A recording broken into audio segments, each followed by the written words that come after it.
ఆమె చేసినదేదో అది లోకమునకు ఆదర్శమవుతుంది ఆచారంగా. ఆ తల్లి మొట్టమొదటి ఇల్లాలు. మీతో నేను 1కి 10 మార్లు మనవి చేస్తున్నాను. వాళ్ళది ఆది కుటుంబం, మొట్టమొదటి కుటుంబం. ఆమెయే మొదటి ఇల్లాలు లోకంలో. అయినప్పుడు ఆమె ఏది చేస్తోందో అది లోకమునకు ఆచరణీయమవుతుంది, ఆదర్శమవుతుంది.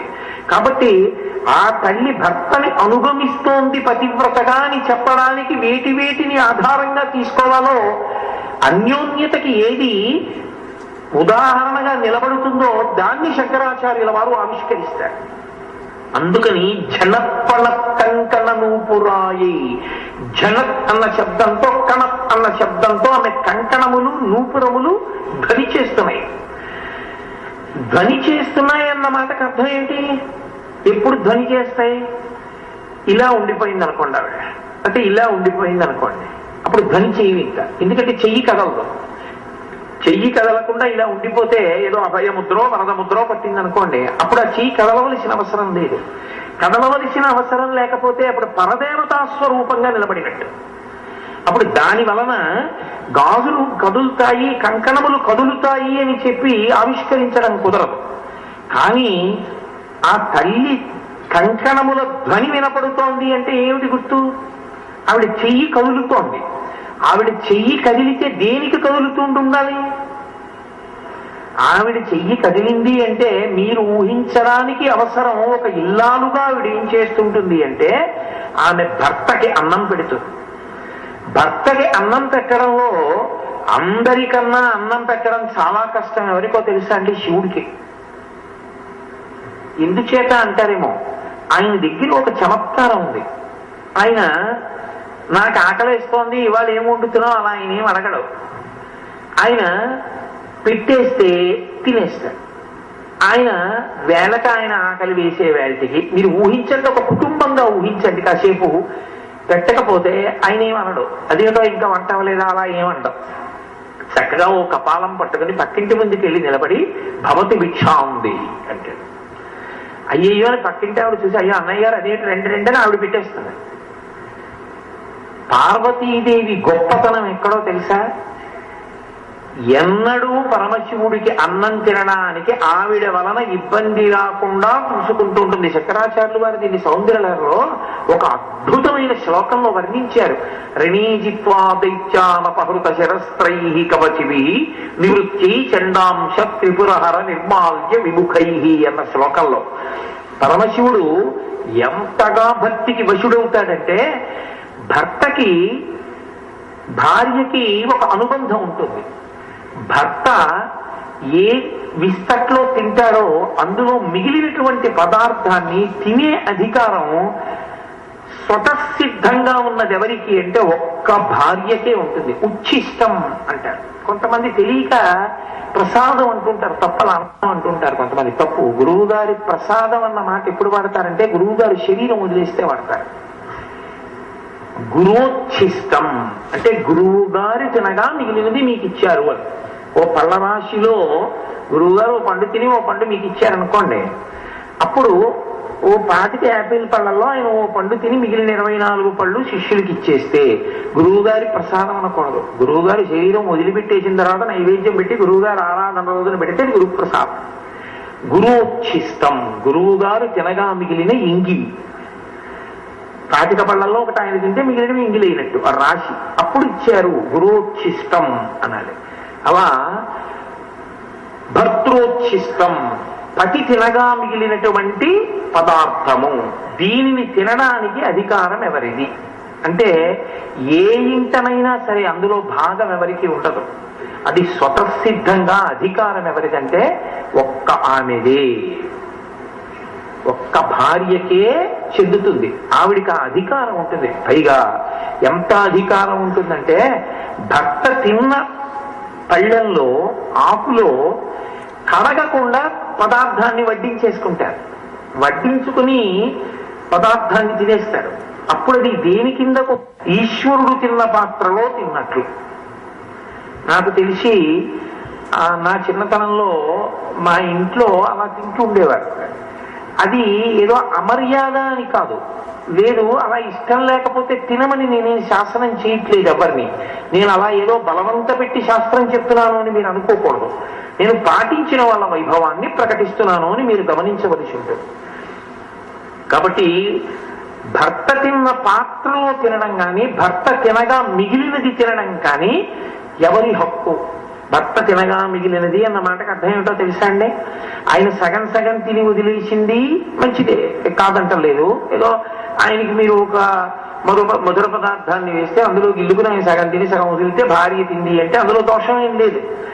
అథవా నా ఉద్దేశ్యం ఏమిటి అంటే, భర్త తినగా మిగిలినది అన్నదానికి అర్థం నిజానికి భర్త గారికి పెట్టి తను తినున్నది అని. ఎప్పుడు ఎంగిలవుతుందంటే, పదార్థాన్ని వండి పదార్థంలో కొంత మీరు ఎవరికైనా వడ్డించారనుకోండి, ఇక దాన్ని నైవేద్యం పెట్టకూడదు. ఎందుచేత అంటే అది ఉచ్ఛిష్టమే లెక్క. అందులో కొంత భాగం ఒకరు తినేస్తే మిగిలినది ఉచ్ఛిష్టం, ఎంగిలే. ఇంకా అందుకే ఆచమన పాత్రని కలశ పాత్రగా పెట్టకూడదు. ఎందుకంటే ఆచమన పాత్రలోంచి ఓం కేశవాయ స్వాహ అని మీరు తాగ్గానే అది ఎంగిలైంది. అదే కలశ పాత్ర కింద పెట్టేసి మళ్ళీ ఆ నీళ్ళే అభిషేకం చేసేస్తే తప్పు. ఆచమన పాత్ర వేరు, కలశ పాత్ర వేరు. ఉచ్ఛిష్టం అంటే మొదట భర్తకి వడ్డిస్తుంది అని గుర్తు. దానికి మొదట ఆమె భర్తకి వడ్డిస్తుంది, అది ఆమె చేతికున్న గొప్పతనం. అందుకు గాజులు, అది ఆవిడ ప్రేమ. ఆయన ఉచ్ఛిష్టం నేను తింటాను, అప్పుడు నాకు ఐదోతనం, నాకు ఆయుర్దాయం, నాకు వైభవం. ఇప్పుడు భర్త తినేసి వెళ్ళిపోయిన తర్వాత ఆమె తింటుంది. ఇప్పుడు మిగిలిన పదార్థాలన్నీ ఏమవుతాయంటే భర్త గారి యొక్క ఎంగిలి కింద లెక్కలోకి వస్తాయి. అది పరమేశ్వరుడు తినగా మిగిలినటువంటి ఎంగిలి. అంటే ఇప్పుడు అది ప్రసాదం, ఆ భావన చేత అది ప్రసాదం. కాబట్టి ఇప్పుడు తీసుకుంటుంది ఆవిడ. అలా పార్వతీదేవి అటువంటి నియమాన్ని అనుసరిస్తుంది.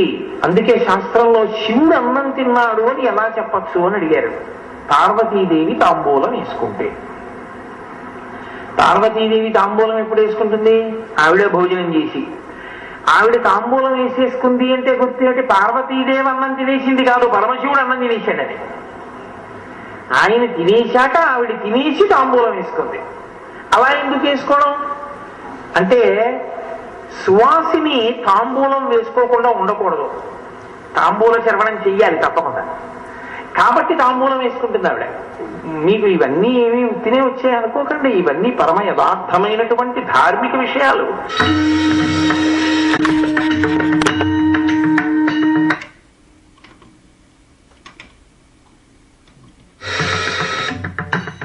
ఇప్పుడు భర్త తినేసి వెళ్ళిపోయిన తర్వాత ఆమె తింటుంది. ఇప్పుడు మిగిలిన పదార్థాలన్నీ ఏమవుతాయంటే భర్త గారి యొక్క ఎంగిలి కింద లెక్కలోకి వస్తాయి. అది పరమేశ్వరుడు తినగా మిగిలినటువంటి ఎంగిలి. అంటే ఇప్పుడు అది ప్రసాదం, ఆ భావన చేత అది ప్రసాదం. కాబట్టి ఇప్పుడు తీసుకుంటుంది ఆవిడ. అలా పార్వతీదేవి అటువంటి నియమాన్ని అనుసరిస్తుంది. అందుకే శాస్త్రంలో శివుడు అన్నం తిన్నాడు అని ఎలా చెప్పచ్చు అని అడిగారు. పార్వతీదేవి తాంబూలం వేసుకుంటే. పార్వతీదేవి తాంబూలం ఎప్పుడు వేసుకుంటుంది? ఆవిడే భోజనం చేసి. ఆవిడ తాంబూలం వేసేసుకుంది అంటే గుర్తు ఏంటి? పార్వతీదేవి అన్నం తినేసింది కాదు, పరమశివుడు అన్నం తినేసాడని. ఆయన తినేశాక ఆవిడ తినేసి తాంబూలం వేసుకుంది. అలా ఎందుకు వేసుకోవడం అంటే, సువాసిని తాంబూలం వేసుకోకుండా ఉండకూడదు, తాంబూల శ్రవణం చెయ్యాలి తప్పకుండా. కాబట్టి తాంబూలం వేసుకుంటుంది ఆవిడ. మీకు ఇవన్నీ ఏమీ తినే వచ్చాయి అనుకోకండి, ఇవన్నీ పరమ యథార్థమైనటువంటి ధార్మిక విషయాలు. అందుకని ఇప్పుడు ఆవిడ చేతి జనత్వనత్కంకణను పురాయి, శంకరాచార్యుల వారు అమ్మవారి యొక్క కంకణముల వెనక ఎంత చెప్తున్నారంటే, ఆయన చెప్పకుండా ధ్వనిని చెప్తున్నారు. ధ్వని చెప్పలేదనుకోండి, ఆమె చేతికి కంకణములు కదలకుండా ఉన్నాయి అంటే ఆమె ముద్ర పట్టి పరదేవతగా ఉంది. పరదేవతగా మాట్లాడటం లేదు. ఇప్పుడు అన్యోన్య దాంపత్యంగా అర్ధనారీశ్వర స్వరూపంగా చెప్తున్నారు. అర్ధనారీశ్వర స్వరూపంగా ఉన్నప్పుడు ఆమె ఆయనని ఎలా అనుభవిస్తోందో చెప్పకుండా చెప్పడం.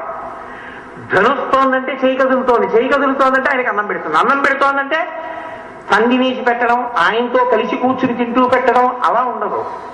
ఆయనకి పెట్టి తాను తింటుంది. నేను శాస్త్రం ఒక్కటే చెప్తున్నాను. నేను ఇలా చెయ్యాలి అని అంటలేదు. అలా చెయ్యాలని నేర్చుకుంటే సంతోషిస్తాను. అలా చెయ్యని వాళ్ళని మీరు ఎవరైనా చెయ్యరా అని అడిగి విమర్శిస్తానని మాత్రం మీరు అనుకోవద్దు. అది నా లక్ష్యం కాదు.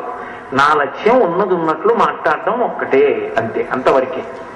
కాబట్టి ఆమె ఇప్పుడు భర్తకి అన్నం పెట్టింది. అంత అందంగా అన్నం పెట్టింది అంటే తన అదృష్టమేమో తాను తెలుసుకుందా. చేతికి గాజులు ఎందుకు వేసుకోవాలో వేసుకుని అన్నం పెట్టింది. రెండవది ఎవరికి పెడుతుంది? బిడ్డలకి పెడుతుంది. బిడ్డలంటే నాకంటే ఏదో ఇద్దరు పిల్లలు, నా భార్య వాళ్ళిద్దరికీ పెడుతుంది. అమ్మవారు ఎవరికి పెడుతుంది? ఆవిడ ఎవరికి పెట్టాలి అన్నం పెడితే? గణపతికి, సుబ్రహ్మణ్యుడిగా? ఆవిడ ఆ బ్రహ్మకీట జనని, ఆవిడ సమస్త జీవులకు ఆవిడ తల్లి. కాబట్టి ఇప్పుడు ఆవిడ అన్నం ఎవరికి పెడుతుంది? మనందరికీ ఆవిడే పెడుతుంది. మనందరికీ అన్నం పెట్టడం అంటే ఆవిడ చేతి గాజుల గలగల ఆగుతుందా అసలు? మిగిలిన ఏ ఇంట్లోనైనా ఇల్లాలి గాజుల చప్పుడు ఆగుతుంది, కొంతసేపు పడుకుంటుంది. అమ్మవారి యొక్క గాజుల చప్పుడు ఆగే అవకాశం ఉంటుందా? ఉండదు. తల్లి పెడుతూనే ఉంటుంది. అది ఆవిడ ఔదార్యం, ఆవిడ కారుణ్యం. అప్పుడు ఆమె ఎవరు? అన్నపూర్ణ. ఇది తెలుసుకోమని శంకరాచార్యుల వారి ఉద్దేశం. ఆమె కేవలము శివుని ఇల్లాలుగానే కాదు, నీకు తల్లిగా ఇప్పుడు అన్నపూర్ణ స్వరూపంగా నిలబడింది. అన్నపూర్ణ స్వరూపంగా ఇప్పుడు ఆవిడ ఏం చేస్తుంది? కరువు లేకుండా చూస్తుంది. మీరు దీన్ని చాలా జాగ్రత్తగా పట్టుకోవాలి. శంకరులు ఒక మాట అన్నారంటే లోపల చాలా నిగూఢమైనటువంటి భావన ఉంటుంది. కరువు వచ్చిందండి అన్నాను అనుకోండి, నేను ఆ ఊళ్ళో కరువు వచ్చిందండి అన్నాను. ఆ ఊళ్ళో కరువు వచ్చిందండి అంటే పత్తిక, బట్టక, జనుముక, నువ్వులుక, వేపాక్క అని అడుగుతారా? కరువు వచ్చిందండి అంటే తినడానికి లేదంటారా? కరువు అన్న మాట నేను పక్కన ఏమీ కలపకుండా చెప్పాను అనుకోండి, కరువు వచ్చింది అన్నాను. ఎవరు దేనికి కరువు వచ్చినట్టు? అన్నానికి కరువు వచ్చిందని అర్థం. మనకి తినడానికి గింజలు లేకపోతే పశువుకు తినడానికి గడ్డి లేదు కాదు. అందరికీ కరువు వచ్చింది. కరువు వచ్చింది అంటే ఎవరికి కరువు వచ్చింది? ఏది కరువు వచ్చింది? ఈ రెండు ఉండవు. కరువు వచ్చింది అంటే అందరికీ కరువు వచ్చింది, అన్నమే కరువు వచ్చింది. అదొకటి కరువు వచ్చి మిగిలినవి ఎన్ని సమృద్ధిగా ఉన్నా ఉపయోగం ఉండదు. మీరు గమనించండి. బోలెడన్ని బట్టలు ఉన్నాయి, బోలెడన్ని నగలున్నాయి, కావలసినంత పెట్రోల్ ఉంది, బోలెడన్ని కార్లు ఉన్నాయి, అన్నమే లేదు. ఏమైనా ఉపయోగం ఉందా?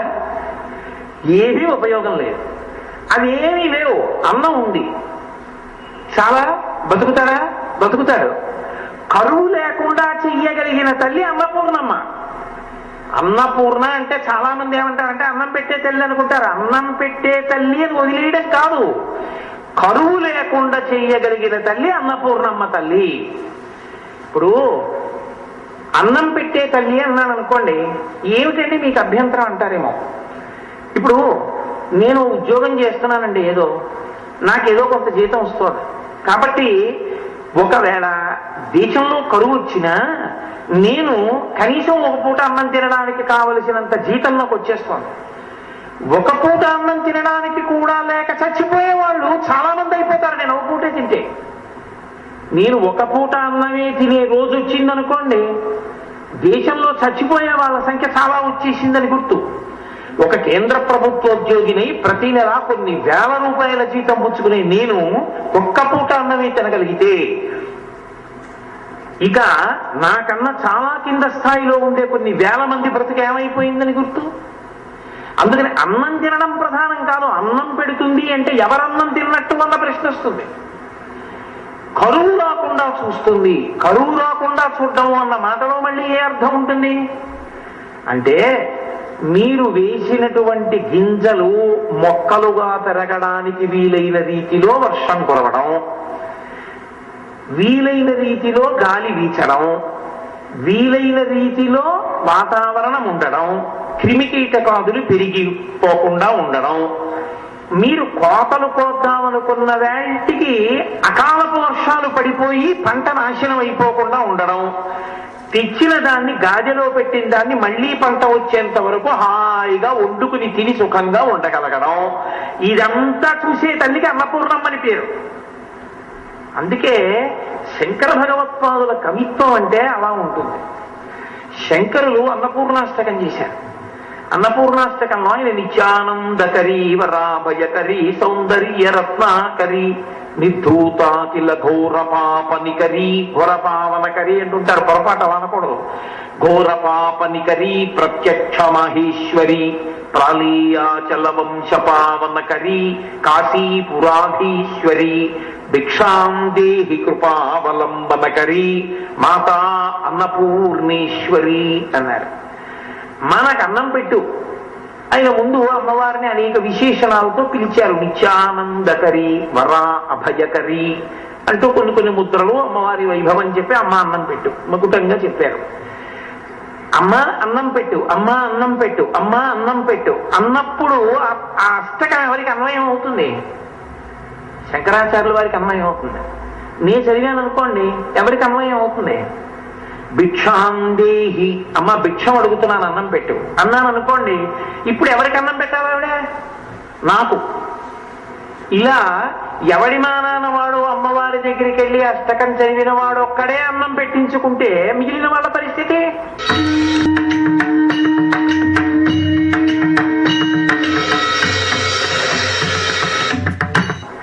శంకరులు అన్నపూర్ణాష్టకం చేశారు. అన్నపూర్ణాష్టకంలో ఆయన నిత్యానందకరీ వరాభయకరీ సౌందర్య రత్నాకరీ నిర్ధూతాకిల ఘోర పాపనికరీ ఘోర పావనకరీ అంటుంటారు. పొరపాటు అలా అనకూడదు. ఘోర పాపనికరీ ప్రత్యక్ష మహేశ్వరి ప్రాళీయాచల వంశ పావనకరీ కాశీపురాధీశ్వరి భిక్షాం దేహి కృపావలంబనకరీ మాతా అన్నపూర్ణేశ్వరి అన్నారు. మనకు అన్నం పెట్టు. ఆయన ముందు అమ్మవారిని అనేక విశేషణాలతో పిలిచారు. నిత్యానందకరి వరా అభయకరి అంటూ కొన్ని కొన్ని ముద్రలు అమ్మవారి వైభవం చెప్పి అమ్మ అన్నం పెట్టు మకుటంగా చెప్పారు. అమ్మ అన్నం పెట్టు, అమ్మ అన్నం పెట్టు, అమ్మ అన్నం పెట్టు అన్నప్పుడు ఆ అష్టకం ఎవరికి అన్వయం అవుతుంది? శంకరాచార్యుల వారికి అన్వయం అవుతుంది. నేను చదివాను అనుకోండి, ఎవరికి అన్వయం అవుతుంది? భిక్షాందేహి, అమ్మ భిక్షం అడుగుతున్నాను అన్నం పెట్టు అన్నాను అనుకోండి, ఇప్పుడు ఎవరికి అన్నం పెట్టాలి? ఆవిడ నాకు. ఇలా ఎవడి మానాన వాడు అమ్మవారి దగ్గరికి వెళ్ళి అష్టకం చదివిన వాడు ఒక్కడే అన్నం పెట్టించుకుంటే మిగిలిన వాళ్ళ పరిస్థితి. నీ ఇంట నీ భార్య ఉంది, నీ ఇంట నీ బిడ్డలు ఉన్నారు, నీ ఇంట అన్నదమ్ములు ఉన్నారు, నీ ఇంట అక్క చెల్లెళ్ళు ఉన్నారు, వాళ్ళెవ్వరికీ లేదు. నువ్వు ఒక్కడివే తినగలవా? తినలేవుగా. ఏదైనా తింటే కలిసి తినాలందరూ కదూ. అందుకే శంకరులు అన్నారు, ఒక మాట అన్నారు, అది శంకరాచార్యుల వారి యొక్క విశాల హృదయము. అందుకే శంకరుల కవిత్వము వంటి కవిత్వము చెయ్యగలిగిన వాడు లోకమునందు లేడు. ఆయన అన్నారు, మాతాచ పార్వతీదేవి పితాదేవో మహేశ్వర బాంధవాః శివభక్తాశ్చ స్వదేశో భువనత్రయం. శంకరులు సన్యాసి, బంధువులు ఎలా ఉంటారు ఆయనకి? అందుకే ఆయన అన్నారు, మాతాచ పార్వతీదేవి, మా అమ్మ పార్వతీదేవి, పితాదేవో మహేశ్వర, మా నాన్నగారు మహేశ్వరుడు పరమశివుడు, బాంధవాః శివభక్తాశ్చ, శివభక్తులందరూ, శివభక్తులంటే విష్ణు భక్తుల్ని వేరు చేశారని మీరు అనుకోకూడదు. శివ అన్న శబ్దం విష్ణు సహస్రంలో విష్ణువు కూడా ఉంది. బాంధవాః శివభక్తాశ్చ, నాకు బంధువులు ఉన్నారు, ఎవరో తెలుసా? భక్తులందరూ నా బంధువులే. స్వదేశో భువనత్రయం, ఈ మూడు లోకాలు నేను ఉండేటటువంటి ఇల్లు. ఇప్పుడు శంకరాచార్యుల వారికి అమ్మవారు అన్నం పెట్టాలంటే ఎవరెవరికి పెట్టాలో ఆయన అర్థం, వీళ్ళందరికీ కూడా పెట్టి నాకు పెట్టమ్మా. ఇది వారి ఔదార్యం. అంతే తప్ప అమ్మ నాకు ఒకటికే పెట్టాలని అన్నపూర్ణాష్టకం చేయలేదు. అంటే అథవా శంకర భగవత్పాదుల ఉద్దేశ్యం ఏంటి? కరువు లేకుండా ఉంచమ్మా నా జాతిని, కరువు లేకుండా ఉంచమ్మా నా ప్రజల్ని అని. అంత పరమోదారులై వారు అన్నపూర్ణాష్టకం చేశారు శంకర భగవత్పాదులు. నీవు కూడా అన్నపూర్ణాష్టకం చెయ్యకుండా, అన్నపూర్ణాష్టకంలో ఒక శ్లోకం అయినా చెప్పకుండా అన్నం తినకూడదు. ఎందుకని? ఆ తల్లి అనుగ్రహం లోపించిందా పంట చేతికి రాదు, చేతికొచ్చినా నోట్లోకి వెళ్ళదు, నోట్లోకి వెళ్ళినా జీర్ణం కాదు, జీర్ణమైనా సరైన బుద్ధి పుట్టదు. బుద్ధి సరైనది పుట్టనప్పుడు నువ్వు ఎంత బలంగా ఉన్నా ఉపయోగం లేదు. నీకు మంచి బుద్ధి ఉన్నా శరీరంలో బలం లేనప్పుడు వైశాలిక పరికరం. అన్నీ ఉండాలంటే ఆవిడ అనుగ్రహం ఉండాలి. అన్నము తిన్నది రక్తంగా మారి సప్తధాతువులుగా మారి 10 మందికి పనికొచ్చేలా నీ బ్రతుకు ఉండాలంటే అన్నపూర్ణమ్మ యొక్క అనుగ్రహం ఉండాలి. అందుకే ఆ అన్నపూర్ణ అన్న మాటకు అర్థం ఏమిటంటే కరువు లేకుండా చేయగలిగిన తల్లి.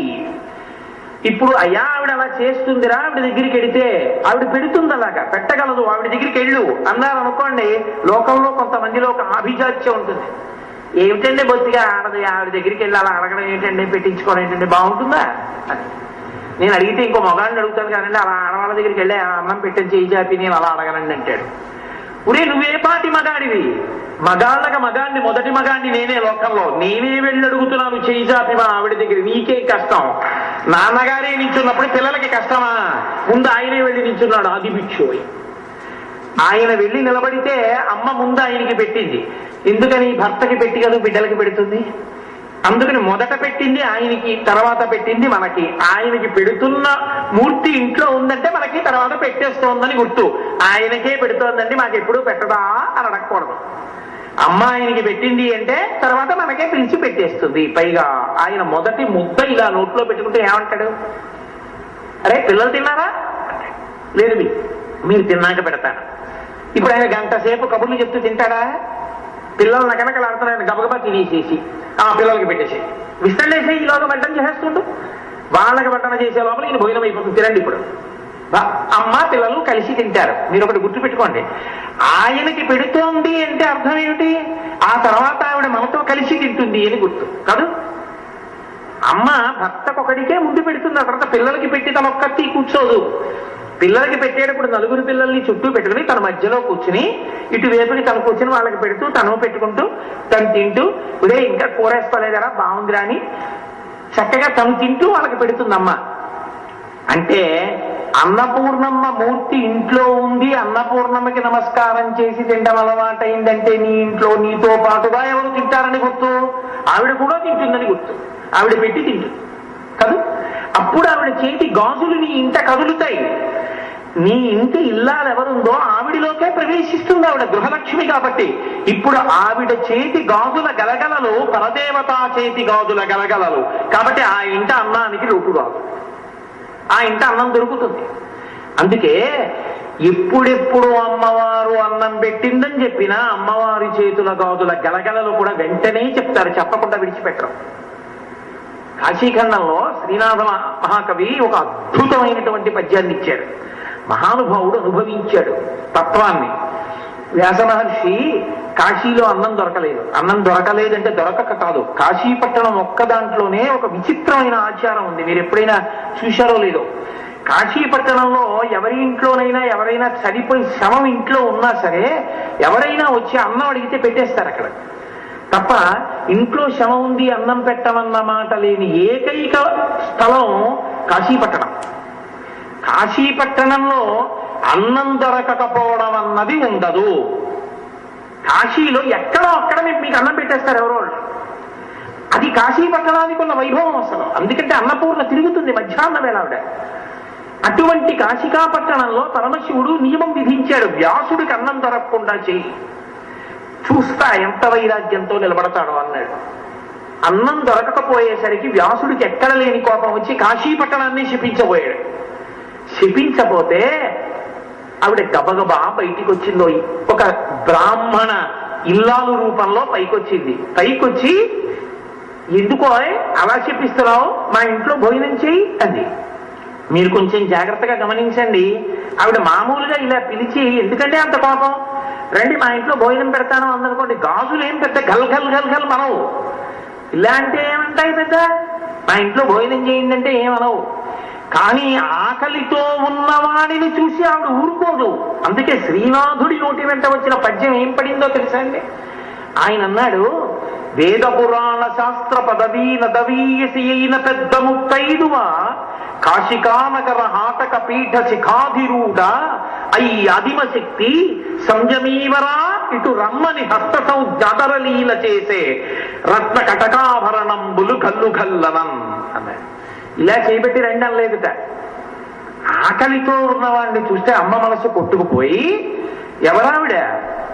ఆ తల్లి వేద పురాణ శాస్త్ర పదవీన దవీయసి అయిన పెద్ద ముత్తైదువా. ఆవిడ పెద్ద ముత్తైదువా.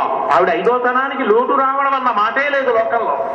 అంత పెద్ద ముత్తైదువా, అయ్యాదిమశక్తి, ఆదిపరాశక్తి, కాశికానగరహాటక పీఠ శిఖాదిరూఢ, కాశికాపట్టణంలో ఉండేటటువంటి పీఠాధిష్టాన దేవత ఇలా చెయ్యెత్తి సంయమీవరా ఇటు రమ్మని, ఇలా రా అన్నం పెడతాను, ఎందుకు అన్నం లేదని బాధపడతావు, ఏటో శాపం కూడా ఏంటి, ఇలా రా అని ఇలా పిలిచిందిట.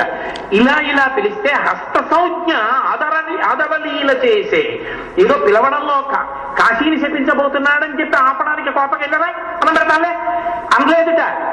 అన్నం లేక శపిస్తున్నాడని.